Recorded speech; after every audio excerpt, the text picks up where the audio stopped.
अस्सलामुअलैकुम गाइस, कैसे हैं आप? उम्मीद करते हैं आप सब खैरियत से होंगे, खुश होंगे और हमारी दुआ है कि आप हमेशा खुश रहें, हंसते और मुस्कुराते रहें। मेरा नाम है रहमान अनवर और मैं हूं मोहम्मद और मैं हूं जफर इकबाल। और आज हम जिस वीडियो पर रिएक्ट करने जा रहे हैं, इस वीडियो का टाइटल है Arfa versus Kaneria, hypocrisy of left liberal अज़ारी। तो करते वीडियो स्टार्ट मेजर साहब की और देखते हैं।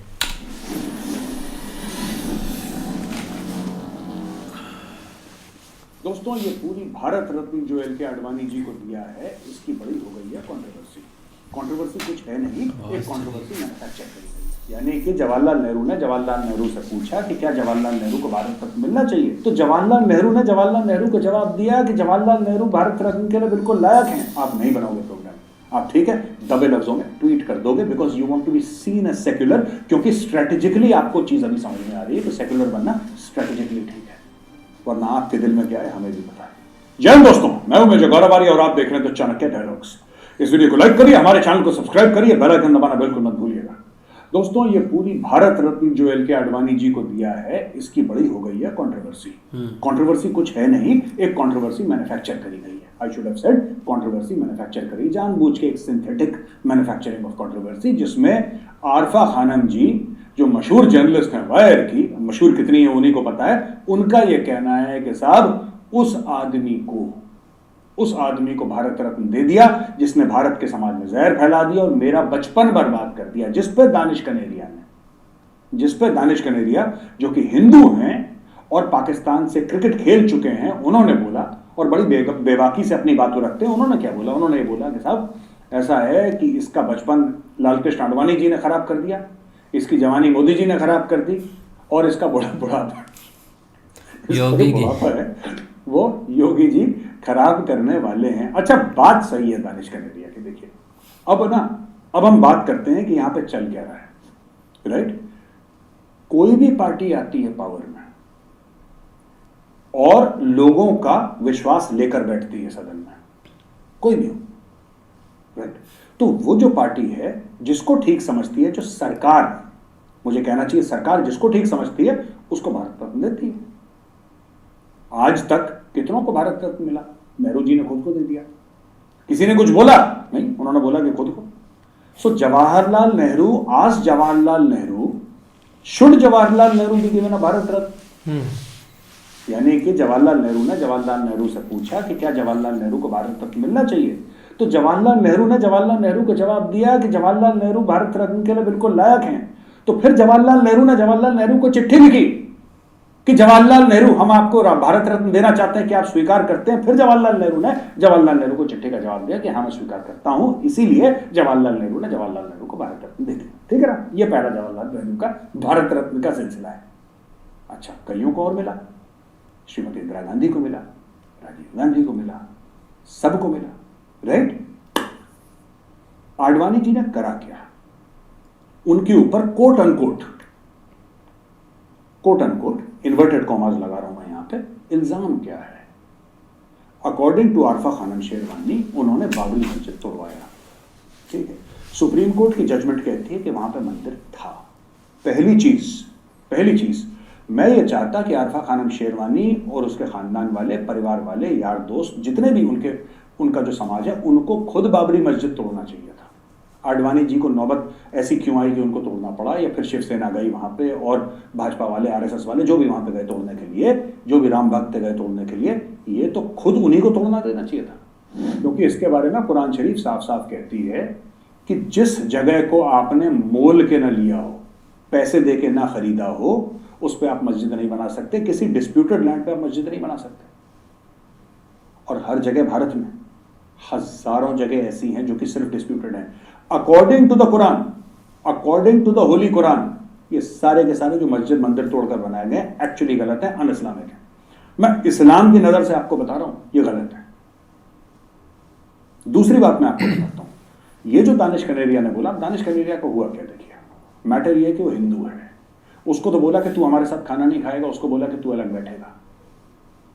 यही था और शाहिद अफरीदी करने वाला था। शाहिद अफरीदी वही जिसने अपनी बेटी को देख लिया कि टीवी पर एक इंडियन प्रोग्राम चल रहा है जिसमें एक औरत आरती कर रही है, वो आग बबूला हो गया, उसने टीवी तोड़ दिया।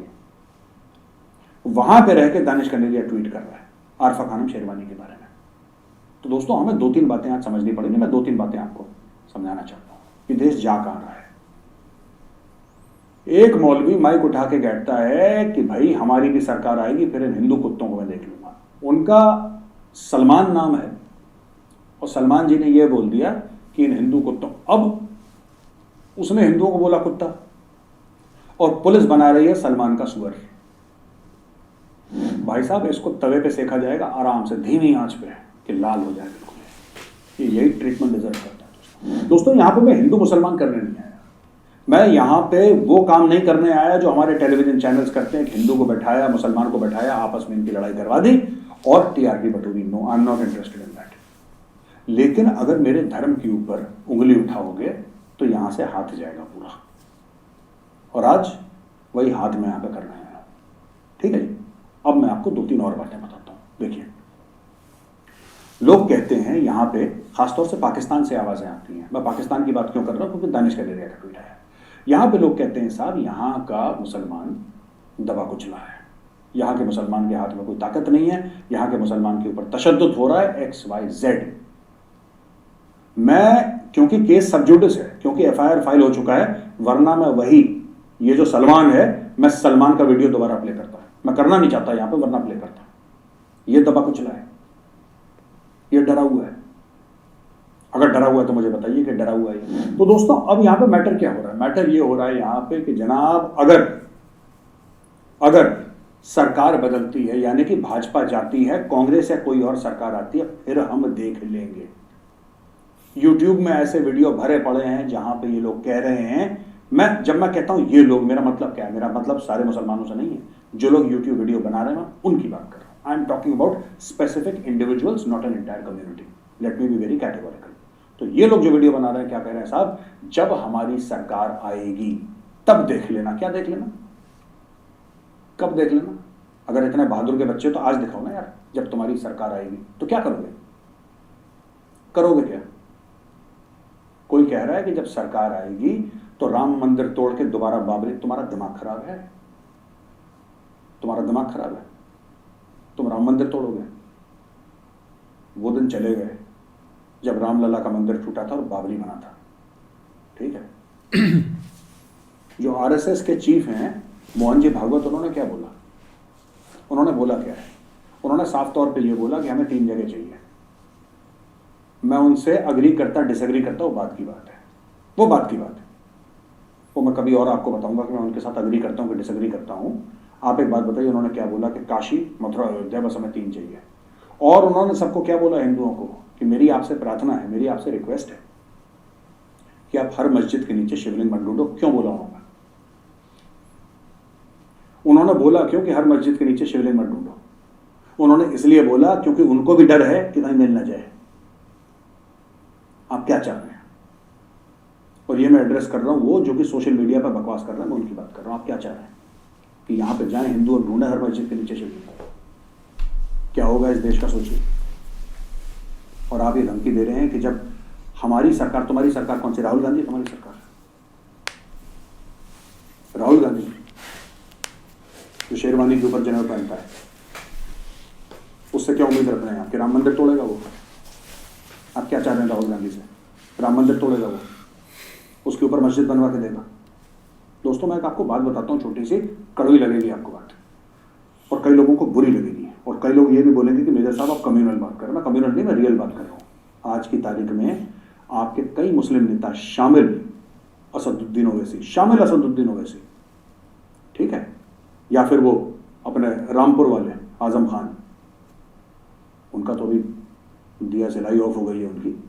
लेकिन भाई साहब ये जब बात करेंगे, ये कॉन्स्टिट्यूशन की बात करते हैं, ये जब बात करते हैं कॉन्स्टिट्यूशन की, ये बात करते हैं कि आर्टिकल फलाना ऑफ द कॉन्स्टिट्यूशन, आर्टिकल ढिमका ऑफ द कॉन्स्टिट्यूशन, सब के sub article of the constitution की बात करते हैं, भारत के संविधान की बात करते हैं आज की तारीख में, क्योंकि जो उनको वोट देने वाले हैं वो कम है। ओवैसी के कितने MP हैं पार्लियामेंट में? मैं आपको आज एक बहुत कड़वी बात बोलने वाला हूं, समझ लेना जो मैं कह रहा हूं। ओवैसी के कितने हैं? 2। कितनी सीटें ओवैसी की पार्लियामेंट में? जिस दिन ओवैसी की, भगवान न करे कभी ऐसा दिन आए, भगवान न करे कभी ऐसा दिन आए जिस दिन इसकी 250-300 सीटें हुई, यहां पे शरिया लागू करने की बात करेगा। ये जो डेमोक्रेसी है, ये जो लोकतंत्र है, ये जो संविधान है, ये इसलिए बरकरार है क्योंकि 85% हिंदू इस देश में रहता है। वरना आप मुझे एक बात बताइए, मैं अपने मुस्लिम भाई बहनों को कुछ नहीं कह रहा, मैं कुछ नहीं कह रहा, मैं आपकी इज्जत करता हूं, प्यार करता हूं आपसे, लेकिन मैं चाहता हूं यह जानना, आप मुझे एजुकेट करिए, 57 मुस्लिम ममालिक हैं, उसमें से कौन से ऐसा मुस्लिम ममालिक है जो कि सेक्युलर है जिसमें डेमोक्रेसी? आप एक का नाम बता दीजिए, मैं मान जाऊंगा। एक कोई होगा ना, मुझे नहीं पता, मेरे इल्म में इजाफा करिए, हो सकता है मुझे खुद नहीं पता, हो सकता है मेरी अंडरस्टैंडिंग खराब है, आप मुझे बताइए कि साहब पाकिस्तान सेक्युलर है, या फिर आप बताइए मालदीव सेक्युलर है, या फिर आप मुझे बताइए ये फलाना ढंग का मुल्क सेक्युलर है, बताइए ना।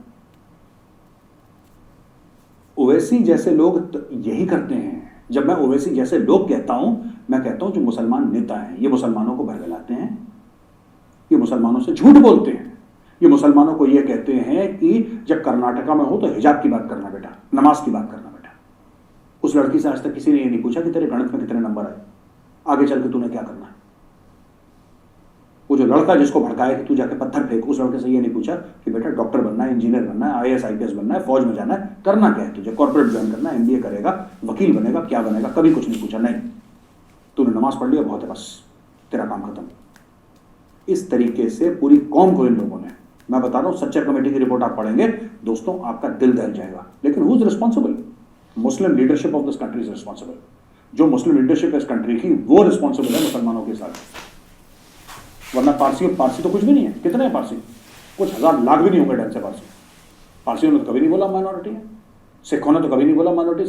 सिख कहते हैं उल्टा, तुम हमारे पास आओ, हम तुम्हें खाना खिला देंगे यार। सिख तो कभी नहीं गाते। जैनों को देखा आपने गाते हुए? जैन तो नहीं गाना गाते कभी। जैनों के पास इतना पैसा है कि पूरे पाकिस्तान का जितना भी फॉरेन डेट है ना, एक चेक लिख के गायब कर दिया पूरा का पूरा, पाकिस्तान साफ। उन्होंने कभी नहीं बोला, बुद्धिस्ट ने कभी नहीं बोला, मुस्लिम्स भी नहीं बोलते, इनके नेता खराब है। मुसलमान भाइयों बहनों को कुछ नहीं, इनके नेता खराब है, इनके नेता करप्ट है। इनके नेता चाहते हैं कि मुसलमान उसी हाल में रहे, तभी जाके इनकी राजनीति चमकेगी। तो ये उल्टी सीधी चीज इनके मौलवी मौलाना उल्टी सीधी चीज में सुनाते हैं। सही बात कि हम ऐसा करेंगे, जब हमारी सरकार आएगी तभी देख लेंगे। और फिर ये कहता है कि मुसलमान दबा कुछ है। ये दबा कुछ है 85% को कह रहा है हिंदुओं को। अगर इसको कोई कुछ कहते फिर ये विक्टिम कार्ड प्ले करेगा, फिर ये बोलेगा इस्लामोफोबिया। सही बात। भाइयों अगर मैं गलत कह रहा हूं लिखना कमेंट्स में कि मेजर तुमने गलत बोला है। इसी को कोई निपटाए, इसी को 4 थप्पड़ मारे बोलेगा इस्लामोफोबिया है, मुझे बोलने की आजादी नहीं है। आप एक बात बताओ आरफा खानम शेरवानी, आपने प्रोग्राम बनाया इसके ऊपर? आपने बनाया प्रोग्राम? नहीं बनाया आपने प्रोग्राम। आप नहीं बनाओगे प्रोग्राम। आप ठीक है दबे लफ्जों में ट्वीट कर दोगे because you want to be seen as secular, क्योंकि स्ट्रेटेजिकली आपको चीज अभी समझ में आ रही है कि सेक्युलर बनना स्ट्रेटेजिकली ठीक है। वरना आपके दिल में क्या है हमें भी पता है। ये कहना कि लाल कृष्ण आडवाणी जी को आपने भारत रत्न दे दिया, मेरा बचपन बर्बाद कर दिया। आपका बचपन खराब कर दिया, आप हमारा रोज दिमाग खराब करती हैं। हमने कभी कंप्लेंट करी आपसे? सोचिए। अब ये कभी भी, और जितने भी ये तुष्टीकरण की राजनीति करते हैं, ये कभी भी दोस्तों कभी भी जाके नहीं बोलेंगे उस मौलाना को। क्या कंडेम करेंगे विपक्ष वाले? नहीं, इनको वोट चाहिए और वोट भी नहीं मिलते इनको। मैं ये कहता हूं, मैं मिला एक बंदे से, मैं नाम नहीं लूंगा उनका, मेरे मित्र हैं, मेरे जान पहचान वाले हैं, हमारा उठना बैठना है, कांग्रेस समर्थक है कि मोदी जी ये, मोदी जी बुरे, भाजपा ने ये, RSS बुरा, ये बुरा, वो बुरा, दुनिया भर। मैंने बोला ठीक है यार, तुम्हें मोदी जी को उल्टा सीधा बोलना कहो ना यार, अभिव्यक्ति की आजादी आपको भी है। तुम्हें जिसको बुरा भला बोलना है, तुम्हें जिसको गाली देनी है, तुम पूरी गाली दो, पर भगवान के लिए चुनाव तो जीत जाओ। तुम चुनाव भी हार जाते हो यार। मुझे यही चीज पसंद नहीं आती। हम ऊपर से नीचे गए भारत में, फिर हम दाएं से बाएं जाएंगे। अरे तुम डायगोनल भी चलो यार, तुम गोल गोल भी चलो, एंड में चुनाव जीत जाओ, पर तुम्हें चुनाव भी नहीं जीतने।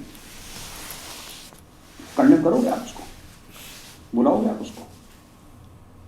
आप बुलाओगे उसको? सामने खड़ा करोगे उसको? सलमान को जो मौलवी है उसको बोलोगे कि तुमने ऐसा कैसे बोल दिया? नहीं। मैं बता रहा हूं दोस्तों, उसको शाम की डिबेट में कम्युनिस्ट, पता क्या बोलेंगे? कम्युनिस्ट। वहां पे प्रवक्ता पहुंच जाएंगे, मैं उनका नाम नहीं लूंगा, ठीक है ना। कम्युनिस्ट प्रवक्ता पहुंच जाएंगे और जितने भी रेडिकल इस्लामिस्ट हैं उनके सबसे close friends in a democratic and secular society, सबसे ज्यादा उनके क्लोज फ्रेंड रहते हैं कम्युनिस्ट, उनको डिफेंड करेंगे। शाम के 9 बजे की डिबेट देख लेना अगर मैं गलत बोल रहा हूं। They will defend them, they will defend each other. फिर वो बोलेंगे उसने भी तो उस समय ये बोला था, उस हिंदू ने तो उस समय बोला था जिस हिंदू ने बोला था मुसलमानों के खिलाफ हेट स्पीच करी थी, गलत करी थी, उसको भी जेल में डालो। मैं आज कह रहा हूं जो हिंदू हेट स्पीच करता है कि मुसलमानों को ये कर दो, ये मारो, ये करो, उसको जेल में डालो, उसको जेल मिलनी चाहिए और सख्त से सख्त सजा मिलनी चाहिए। लेकिन जब कोई मुसलमान ऐसा करता है, आप तुष्टिकरण की राजनीति मत करो कि आप उसको बोलो कि नहीं ये फ्रीडम ऑफ स्पीच है। फ्रीडम ऑफ स्पीच पर दोनों तरफ है। और जो मैं कह रहा हूं ये कम्युनल बिहेवियर नहीं है, क्योंकि इस देश में आपको बड़ी सरप्राइजिंग बात लगेगी, आश्चर्यजनक बात लगेगी दोस्तों, 85% हिंदू की जो लड़ाई है, और ये बात मैं बता रहा हूं चौंका देने वाली बात है, 85% हिंदू है इस देश में और उसकी लड़ाई बराबरी की है। कौन सा ऐसा देश है यार दुनिया में जहां पे एक धर्म की पॉपुलेशन 85% हो और वो कहती मैं बराबरी की लड़ाई चाह रहा हूं? उसकी लड़ाई है कि मुझे भी बराबरी का ट्रीट करो। कौन सा ऐसा धर्म है जो कहता है कि नहीं यार ये हमारे पूर्वज, राम कौन है? वो तो पूर्वज है हमारे, वो हमारे भगवान है, वो हमारे आराध्य हैं, उनकी जन्मभूमि के लिए हम केस लड़ते हैं। कभी कभी मुझे खुद मन में डाउट होता है कि हमें गर्व होना चाहिए कि शर्म आनी चाहिए। पर ठीक है, जो सोचा है ठीक ही सोचा होगा, मैं कौन होता हूं बोलने वाला। तो बोला ठीक है साहब हम केस लड़ेंगे, केस लड़ लिया, केस जीत गए, उसके ऊपर भी कुछ नहीं है। यही आरफा खानम शेरवानी ने ये बोला जब हाया सोफिया वहां पे जाके, हाया सोफिया जो कि एक चर्च था, उसको अर्दोगान ने बोला मस्जिद बनाओ, अगले दिन से मस्जिद हो गया, कहानी खत्म। और वही काम कई सौ साल पहले सुल्तान महमद III ऑटोमन एम्पायर का, उसने हाया सोफिया के साथ करा था। फिर बीच में आया, उसको लाइब्रेरी बनाई गई, फिर उसके बाद वापस मस्जिद बनाई गई। 1200 से ज्यादा पाकिस्तान में मंदिर हुआ करते थे जब पाकिस्तान आजाद था। आज 21-22 रह गए हैं। रोज मंदिर टूटते हैं, बोलते हैं लोग, बोलते हैं। अगर आप आरफा खानम शेरवानी या उनके जैसे लोग हैं, राणा अयूब टाइप के जर्नलिस्ट, आप एक तो अव्वल जर्नलिस्ट है नहीं, मैं क्यों इनको जर्नलिस्ट बार बार बोल रहा हूं पता नहीं, मेरी गलती, I am sorry for that. जब ऐसे लोग, आप इनको बोलिए कि पाकिस्तान में मंदिर टूट रहे हैं, पाकिस्तान में हिंदू औरतों को, हिंदू बच्चियों को 13-13, 11-12 साल की बच्चियों का किडनैप करके रेप करा जाता है और बुढ़े मुसलमानों के साथ उनकी शादी करी जाती है, उनका धर्म परिवर्तन करके। ये कहता है हमारा क्या लेना देना, हम तो इंडियन, हम तो इंडिया के बारे में बात करेंगे, हम पाकिस्तान के बारे में क्यों बात करें, हमारा क्या लेना देना पाकिस्तान का, हमारे बाप दादाओं ने तो फैसला कर लिया था भारत में रहने का, आप हर समय हमें पाकिस्तान का हवाला। चलो तो फिर पैलेस्टीन के लिए तुम्हारा दिल क्यों धड़कता है? मरने दो पैलेस्टीन, इसको तुम्हारा क्या लेना देना? नहीं, you want to pick and choose. जब आपके लिए कन्वीनियंट है तब आप गाना गाओगे, जब आपके लिए कन्वीनियंट है तब आप गाना नहीं गाओगे, क्योंकि दिल में ये सब के सब रेडिकल इस्लामिस्ट हैं, ये सब के सब शरिया चाहते हैं भारत में। ये सिर्फ मैं बता रहा हूं सबके काम बैठे हुए हैं, ठीक है। कोई फिल्म इंडस्ट्री में जाएगा और शिव जी की मजाक उड़ाएगा, फ्रीडम ऑफ स्पीच हो जाएगा इनका, ठीक है। कोई प्रभु श्री राम पर चुटकुला सुनाएगा, ठीक है। कोई जो मंदिर में पंडित हैं, जो ब्राह्मण हैं, उनकी मजाक उड़ाएगा। जिन्होंने अपनी हथेली में और अपने दिल पे हजारों साल तक वेद पुराण रखे, उनकी मजाक उड़ा दी, क्योंकि आपका फ्रीडम ऑफ एक्सप्रेशन है, ठीक है, डन, कोई बात नहीं, उड़ाओ मजाक। लेकिन मैं आपसे एक बात पूछना चाह रहा हूं यार, पंच तो तुम मार देते हो मुंह पे, जब दूसरा पंच मारता है फिर तुम विक्टिम कार्ड प्ले करते हो, है ना।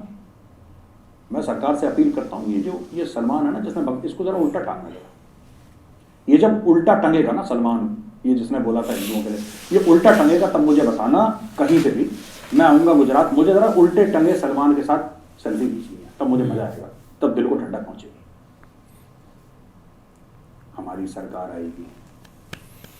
अच्छा करा तुमने बोल दिया, अच्छा करा तुमने बोल दिया सलमान, तुमने बहुत अच्छा करा, तुमने हिंदुओं की बहुत बड़ी सेवा करी है, और मैं तुम्हें थैंक यू बोलता हूं हाथ जोड़ के, तुमने बहुत अच्छा काम करा। कुछ हिंदू सो रहे हैं, ठीक है, उनको झटका देना जरूरी है, बीच बीच में उनको बीच बीच में झिझोड़ना जरूरी है, वरना सोते रहेंगे। तुमने जगा दिया, थैंक यू फॉर दैट। दोस्तों आज का वीडियो होता है यहाँ पे खत्म, अब चलते हैं क्वेश्चन आंसर।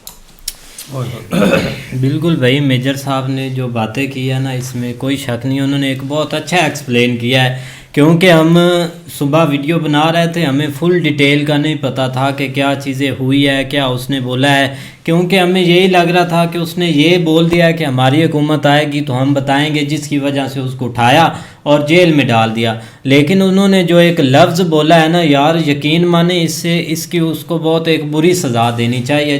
जो एक इतने मंच पर खड़ा होकर एक इतना बड़ा लफ्ज़ बोल रहा है, क्या वो सुनने वाले भी वो पागल होंगे जो एक जाकर वो प्रोटेस्ट कर रहे हैं कि इनको क्यों पकड़ा गया है। एक चक्का जाम किया हुआ है, सारी एक रोड पर एक 10-12 घंटे उसको बंद रखा है। वो कैसे लोग हैं यार? वो पहले ये तो बोले कि आप ऐसा लफ्ज़ ना बोले, वैसे आप बोल रहे हैं कि हम ये करेंगे वो करेंगे, हम जो करते हैं वो बस ये जो पहले एक दूसरे एक पॉलिटिशियन जैसे एक स्पीच देते हैं, अपनी स्पीच दो, साइड पर हो जाओ, इतना सा काम है। लेकिन उन्होंने जो ये बात की है ना, या ये लफ्ज़ बोला है, ये बिल्कुल गलत है। इसका एक एक्शन एक सख्त होगा। वो एक गुजरात गवर्नमेंट है वो ले रही है। अब बाकी यार एक जो एक फ्रीडम स्पीच की बात करते हैं ना, वो एक पूरे वर्ल्ड में की जाती है कि एक भारत में जो फ्रीडम स्पीच है ना, कोई बंदा नहीं कर सकता। मतलब कि खास करके जो एक मतलब कि मुसलमान, एक ईसाई, एक जैन और सिख, इनके लिए काफ़ी एक उधर दिक्कत होती है, क्योंकि उधर मतलब कि काफ़ी उन्होंने एक फोर्सली एक बोल रहे के रहते हैं, या उनको एक मतलब कि एक ऐसा रखा जाता है ना उधर अपने देश में कि वो एक आज़ाद नहीं है, आज़ादी नहीं है उनको। लेकिन जब एक रियलिटी पर आते हैं ना, एक जब बैकग्राउंड रियलिटी देखते हैं, तो वो सब चीज़ें एक फेक सी और एक प्रोपेगेंडा भाई लगती है। क्योंकि अब भाई ये मौलवी की बात करें तो इसमें कोई शक नहीं, जैसी भाई उसने स्पीच की है ना, ये मुझे नहीं लगता कि वो उधर उस पर कोई दबाव है, या वो उधर मतलब कि बहुत मुश्किल में एक हिंदुस्तान में रह रहा है। ये स्पीच बंदा वही कर सकता है जिसको फुल फ्रीडम स्पीच हो, जिसको पता है कि मुझे यार को टच भी नहीं कर सकता। देखो ना कितने लोग थे उसको सुनने वाले, आपने देखा पहले पहले और इतनी एक तो उसको फ्रीडम ऑफ स्पीच है ना कि वो मतलब इस साथ खुल के बोल रहा है। लेकिन ये कि आगे जाके ना यार हम काफ़ी चीज़ के ऊपर हमें भी जो है ना वो परेशानी होती थी कि यार देख लो कि ये कितनी बड़ी वहाँ पे संख्या में है, या मतलब इतनी उनकी वहाँ पे तादाद है, तो उसके बावजूद ना ये पता नहीं कैसे ये कर लेते हैं ये। लेकिन ये अब पता चला कि यार इनको इस साथ तक आज़ादी है कि लेकिन इतनी भी आज़ादी नहीं होनी चाहिए कि आप किसी अदर को टारगेट करें। लेकिन दूसरी तरफ भाई उनका हौसला है। ये 2-4 चीज़ें आप देख लें, जिसमें सबसे बड़ा एक, जिस तरह मेजर साहब भी थोड़े से इस चीज़ के ऊपर थोड़ा ढीले पड़े हैं कि देख लो कि हमें जो है ना वो केस के थ्रू जो है ना वो एक काम करना पड़ा। तो यार देख लो कि इस हद तक वो आपके साथ लायल हैं, इस हद तक वो क्यों? क्योंकि किसी के मन में ये ना जाए कि ये ज़बरदस्ती हो रही है। और इसी तरह आप बॉलीवुड के ऊपर आ जाएँ तो वहाँ पे भाई क्या कुछ हो रहा है। आप देख लो कि क्या मतलब वो एक मजाक भी बन रहा है, डिफरेंट टाइप को है ना वो एक मतलब चीज़ें चल रही हैं, लेकिन कोई नहीं जो सबसे बड़ी उन्होंने बात की ना मेजर साहब ने, वो यही है कि जो मुस्लिम लीडर है ना, वो ये भाई ये पूरा भाई उन्होंने रहता खोला हुआ है। जो भी मतलब कि वो जो लड़की वाला सीन देख ले, हिजाब वाला एक और लड़का था उसका सीन देख ले, कि उनसे कभी जाकर ये भी पूछा कि आपके नंबर कितने हैं, आप बनना क्या चाहते हैं, आप मतलब कि आपका मकसद क्या है, आपके पास जो आप मतलब कि इंडिया में रहते हैं, आपके पास इतनी सहूलतें हैं, इधर लोग एक कंपटीशन है हर चीज में, आप एजुकेशन में आ जाएं, एक कंपटीशन है कि मैंने यार उससे ज्यादा आगे निकलना है अपनी हार्ड वर्किंग से। वो चीजें इन्होंने कभी नहीं पूछी। और बाकी ये 100% बात सही है कि वो अपनी सियासत चमकाने के लिए उनका इस्तेमाल करते हैं, और वो नहीं समझते, ऐसे नहीं समझते, क्योंकि इमोशनल वो असद वैसी इमोशनल स्पीच देता। हाल ही में भी उसने एक स्पीच दी थी, बहुत एक इमोशनल है, तो उससे भी काफी लोग एक अट्रैक्शन उसकी बढ़ गई है। लेकिन वो सब गलत है यार, ऐसा नहीं करना चाहिए। अब देखो ना, एक वो चीज़ कभी नहीं ये दोहराएंगे कि हम भी मतलब कि ठीक है, आप सब जो है ना वो गलत है। लेकिन भाई इससे एक काफ़ी आप देखो ना, ये तो इंडिया का शुक्र अदा इनको करना चाहिए कि आप वो जो भी करते हैं एक लॉ के आर्डर मतलब के रह कर करते हैं। अब उधर मतलब जैसी उसने स्पीच की है, इधर से कोई 1500 बंदा आ जाता, उसका कुछ कर सकता, क्या होना था, बहुत कुछ हो। लेकिन भाई लॉ एंड ऑर्डर है एक मतलब के कानून के तहत हर चीज़ हो रही है, कोई शक नहीं इसमें भाई। लेकिन जी हाँ, लेकिन फिर भी यार देखो ना कि ये आने वाले वक्त में अगर देखा जाए तो हम तो यही समझते थे कि यार जिस तरह आप एक मुल्की कंडीशन है, आप उसके ऊपर अगर बात करें तो आपका मुल्क जो है ना वो एक किस हद तक जो है ना वो तरक्की कर रहा है, या सारी चीज़ें जो कि एक बताना ज़रूरी है आप हर तरीके से, तो आप इस चीज़ को जो है ना वो एक कोऑपरेट करके चले, उसमें आप जो है ना वो हिस्सा डालें, और हिस्सा लोगों का है भी। लेकिन ये कि ये मुझे लगता है कि जस्ट एक सियासत, तो क्योंकि आगे आप जो है ना वो जिस तरह एक चुनाव जो है ना वो नज़दीक है, तो ये इस तरह के शोज है, क्योंकि हम आप 2-4 जो है ना वो मतलब 1-2 साल हमें भी हो गए, कोई इस तरह का कोई ख़ास मुद्दा उठा नहीं है। लेकिन जैसे ये इलेक्शन के करीब हुए हैं तो उस वक्त ये चीज़ें सारी जो है ना वो एकदम हलचल होने लग गई है, जो कि नहीं होनी चाहिए। भी एक्टिव हाँ, वो एक्टिव हो गए, लेकिन अब देखो इसका क्या आगे रिजल्ट निकलता है। लेकिन मुझे नहीं लगता है उस हद तक होगा, क्योंकि जिस तरह वो मैसेज दे रहा था ना, आगे कुछ भी नहीं उसका होगा। बाकी भी दानिश कनेरिया ने सही बातें की है उसको फ्यूचर योगी जितवा करेंगे उसका सही से रख कर। बाकी मेजर साहब ने अच्छी वीडियो थी, तो उम्मीद करते हैं आपको वीडियो पसंद आएगी। अगर पसंद आए वीडियो को लाइक, चैनल को सब्सक्राइब ज़रूर कीजिएगा। मिलते हैं नई वीडियो के साथ, तब तक के लिए अल्लाह हाफिज़।